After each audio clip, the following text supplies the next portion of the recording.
To our deep dive into the world of hobbits. We're going to explore their origins, their unique nature, and their surprising role in the grand narrative of Middle-earth.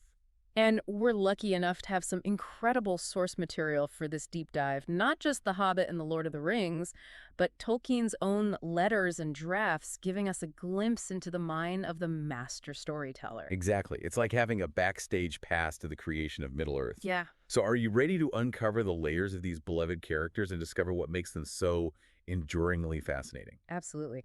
I'm particularly excited to delve into their culture and societal values, those seemingly simple traits that make them so resilient and ultimately heroic. Okay, let's unpack this starting with the Hobbit's origins. Okay. One of the sources mentions an early draft where the long-expected party was meant for a hobbit named Bingo Bolger Baggins. Oh, wow. Bingo Bolger Baggins.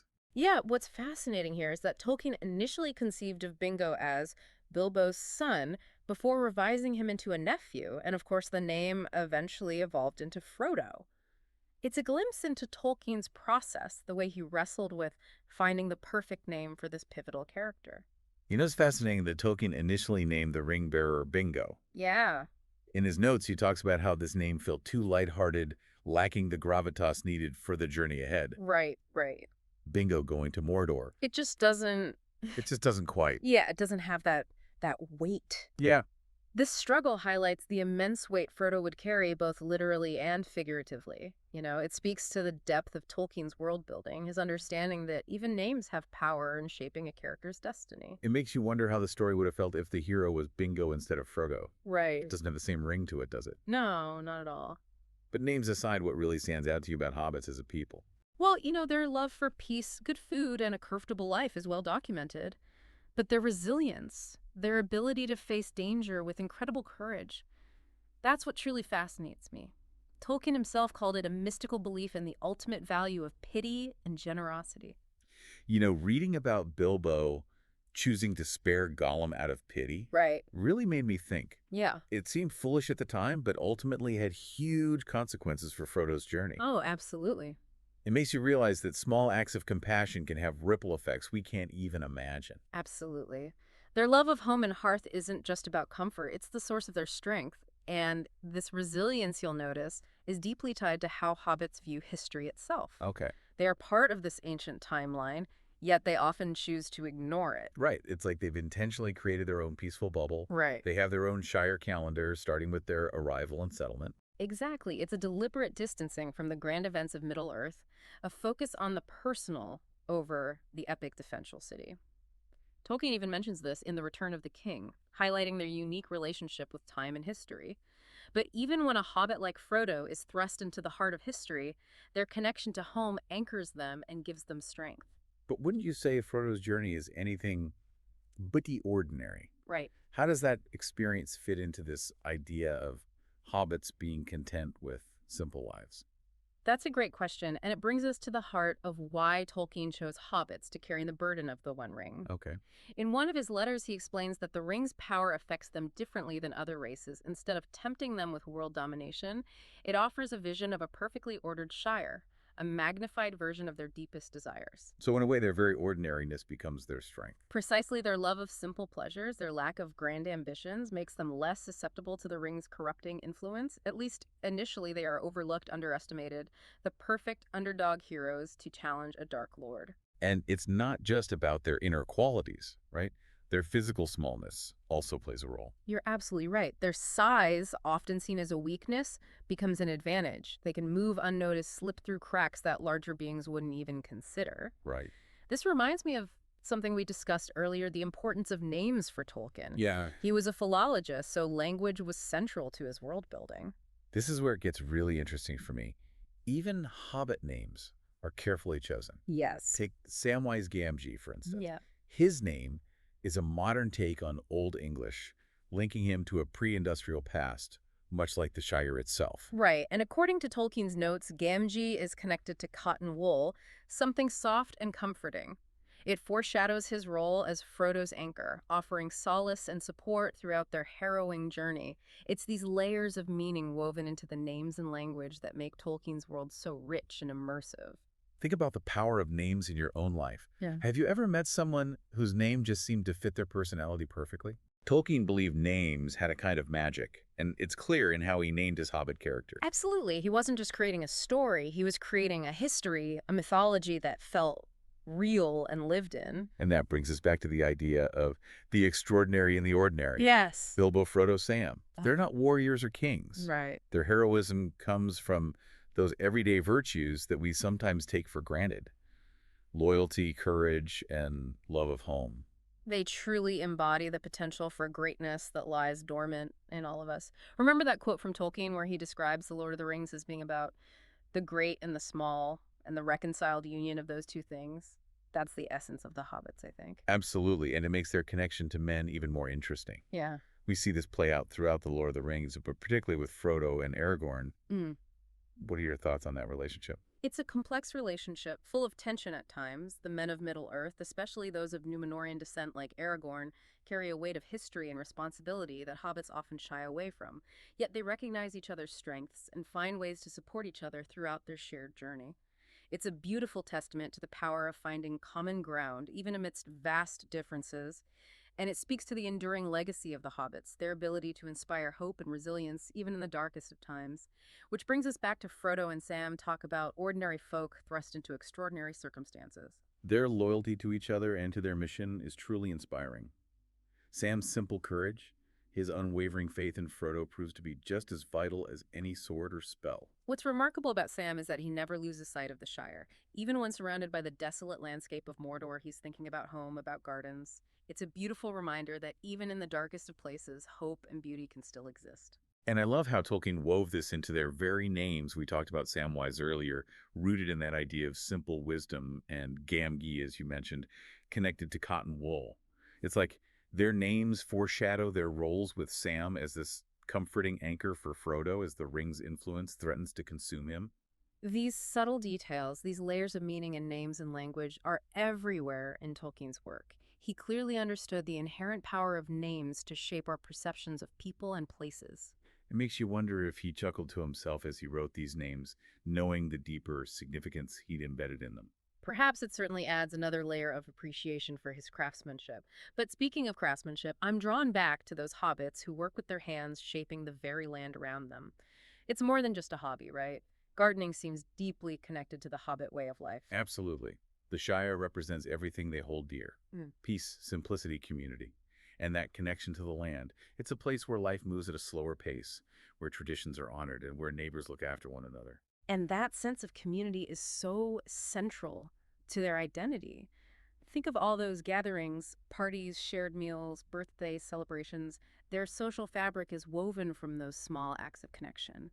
It makes you consider the role of community in your own life. Are those connections as strong? That's such an important question, and it makes me appreciate the intentional way hobbits cultivate those bonds. But those connections aren't limited to social gatherings, are they? Right. There's also their connection to the land, which you mentioned earlier. You're right to highlight that gardening for hobbits is a way of life. It's about nurturing, about creating beauty and sustenance from the earth. It symbolizes their deep connection to nature, their respect for the rhythms of the seasons. It's fascinating how this seemingly simple act reflects their overall resilience. They're constantly tending their gardens, weeding, pruning, nurturing new growth. It's almost a metaphor for the inner work we all must do, cultivating those virtues that help us thrive in the face of adversity. Wow, that's a beautiful insight, and it speaks to the enduring power of the Hobbit's message, finding beauty and meaning in the everyday, cultivating those simple virtues that make life worth living. It's a message we all need to hear, especially in times like these. We don't need to be warriors or wizards to make a difference. Sometimes the most heroic acts are the quiet, everyday ones, like tending a garden or offering a helping hand. But let's go back to Frodo for a moment. Yeah. We've discussed the ring's influence, but it's still difficult to fathom carrying that kind of weight. What does Tolkien say about how the ring specifically affects him?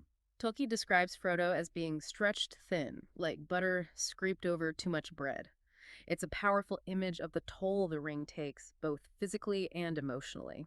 Frodo's constantly battling its influence, struggling to maintain his identity against its overwhelming power. And that struggle is made even more poignant by the fact that he's surrounded by powerful beings like Gandalf and Aragorn.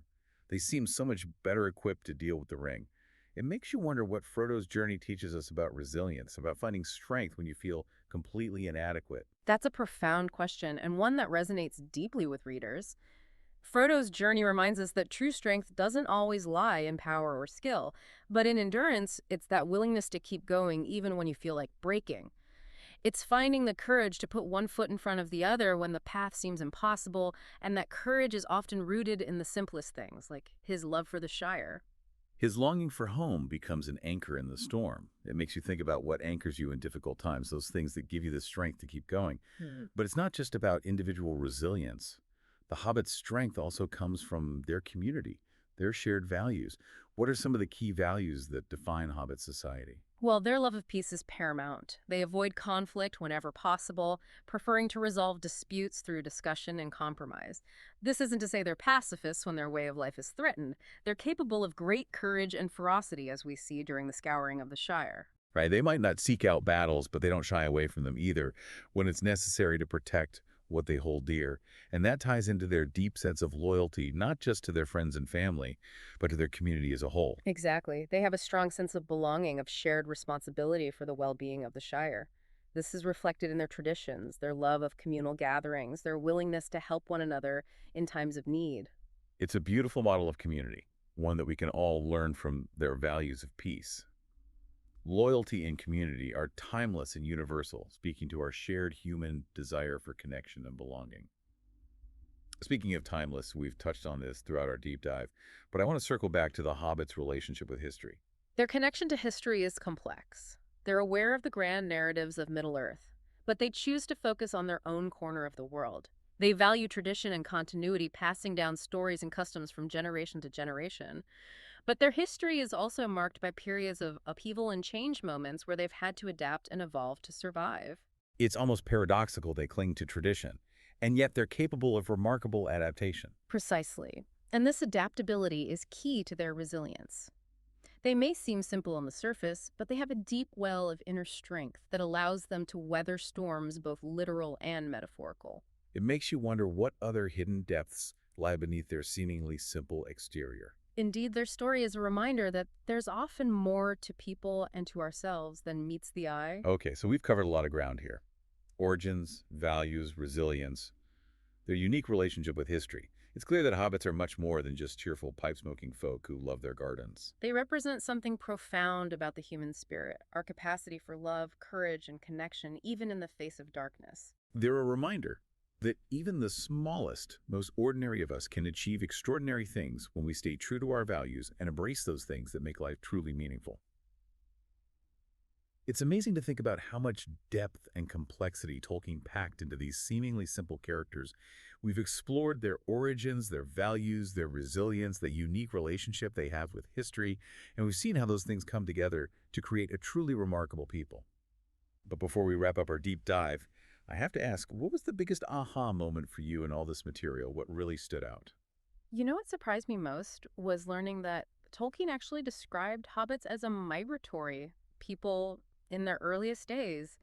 They were restless wanderers for centuries before finally settling in the Shire. Wait, really? That's not something I ever pictured. It makes their love of the Shire even more powerful, wouldn't you say? Like, they truly earned that peace and tranquility after generations of wandering. Precisely, and that connection to their past, that long journey they undertook, it's something they carry with them, even if they don't always consciously acknowledge it. I'm thinking about their names again. Gamgee, Took Brandy Buck. Those names sound ancient rustic, like echoes of those wanderers from long ago. It's like their very names are a link to that nomadic past, a reminder of those who came before them. And, I think that makes them even more relatable. That desire for a place to belong, a place to call home, it's something we all share no matter where we come from. It makes you wonder if that's part of the reason Tolkien chose hobbits to carry the ring. Yeah. They understand the value of home, the importance of fighting for what you love. It's a powerful thought, and it brings to mind a line from The Fellowship of the Ring. Gandalf says, "All that is gold does not glitter. Not all those who wander are lost." It perfectly captures that blend of wanderlust and rootedness that defines the hobbits. It's a reminder that home isn't just a physical place. It's a state of mind.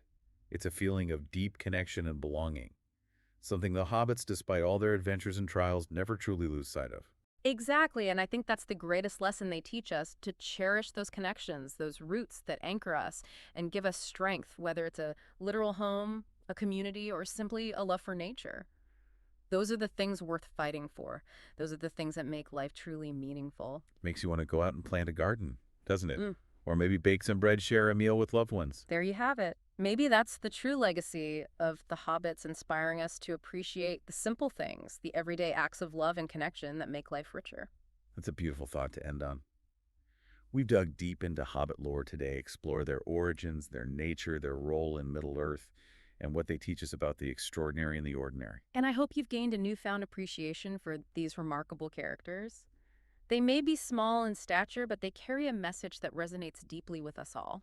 So as you go about your day, remember, the Hobbits, remember their courage, their resilience, their love for home and community, and may you find a little bit of their magic in your own life. Until next time, may your journeys be filled with unexpected adventures and the simple joys of a good meal shared with friends.